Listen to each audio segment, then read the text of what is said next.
പിന്നെ എൻ്റെ ഒരു അഭിപ്രായത്തിൽ ഈ പറഞ്ഞ പോലെ ഒരു സൂപ്പർ ബൈക്സിലോ അല്ലെങ്കിൽ ഒരു സൂപ്പർ കാറിലോ ഒരു അല്പം ഈ പറഞ്ഞ ഭയങ്കര ഹെവി ലൗഡ് എന്നുള്ള രീതിയിലല്ലാണ്ട് ഒരു അല്പം ലൗഡായിട്ടുള്ള ഒരു സംഭവം വേണം എന്നുള്ളത്. കാരണം ഇത് വരുന്നു എന്നുള്ളൊരു സംഭവം നമ്മൾ ചിന്തിക്കുന്നതിനേക്കാളും കുറച്ചുകൂടെ സ്പീഡ് കൂടുതലാണ് ഈ വക സാധനങ്ങൾക്ക്. എല്ലാം 1000cc ആണ് ബൈക്സൊക്കെ.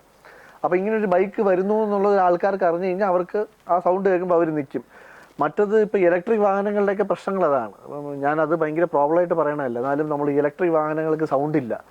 ഇത് നമ്മളൊരാൾ റോഡ് ക്രോസ് ചെയ്യുന്ന സമയത്ത് നമ്മൾ നോക്കുമ്പോഴത്തേക്കും വണ്ടി അടുത്തെത്തിയിട്ടായിരിക്കും നമ്മൾ അറിയണത് കാണുന്നത്. അത് ഭയങ്കര പ്രശ്നമാണ്. മറ്റുള്ള കാറുകൾക്കൊക്കെ സൗണ്ട് ഉള്ളതുകൊണ്ട് നമ്മൾ അവിടുന്ന് വരുമ്പോൾ ഹോൺ അടിയൊക്കെ കേൾക്കുമ്പോൾ നമ്മൾ നിൽക്കും, അല്ലെങ്കിൽ വണ്ടിയുടെ സൗണ്ട് കേട്ട് നമ്മൾ മാറും.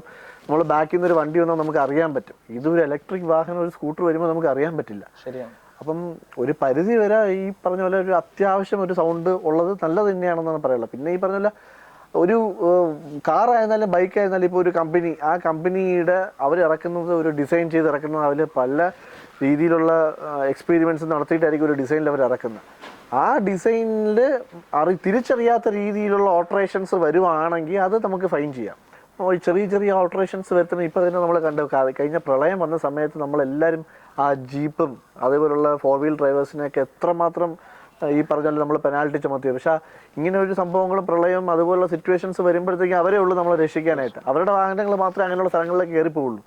അപ്പോൾ അതൊക്കെ നമ്മളൊന്ന് മനസ്സിലാക്കി കാര്യങ്ങൾ മുമ്പോട്ട് പോയി കഴിഞ്ഞാൽ ഇവിടെ വളരെ സുഖമായിട്ട് ഈ പറഞ്ഞ പോലെ വണ്ടികളും എല്ലാവർക്കും എൻജോയ് ചെയ്യാൻ പറ്റും. കാരണം ഗോഡ്സ് ഓൺ കൺട്രി എന്ന് പറയുമ്പോൾ എല്ലാം വേണം, എല്ലാവർക്കും എൻജോയ് ചെയ്യണം.